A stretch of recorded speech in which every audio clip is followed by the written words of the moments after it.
শুধু যে মানুষকে সফট টকেই এত কিছু করছে তা নাই। আবার অন্যদিক দিয়ে যদি তাকাই, তার কিছু কিছু ছাত্র দেখবেন যে ঢাকা বিশ্ববিদ্যালয়ে পায়ের নিচে ইন্ডিয়ার পতাকা, পাকিস্তানের পতাকা। আবার আজকে দেখলাম যে রাজাকারদের তালিকা জুতা মারা। এটা লোকে বলবে হয়তো ভালো ভালো ভালো ভালো, কিন্তু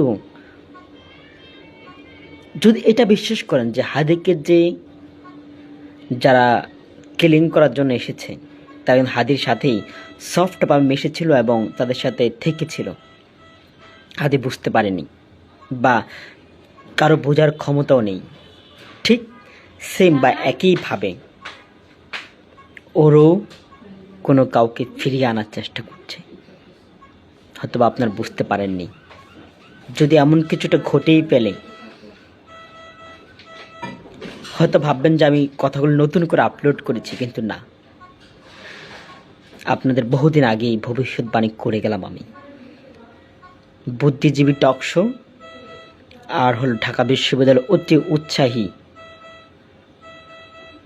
পাকিস্তান বিরোধী ভালো কিছু না। তারা খোঁজ নিয়ে দেখেন, গোয়েন্দাগিরি করে দেখেন, তারা নিষিদ্ধ সংগঠনের জন্যই কাজ করে।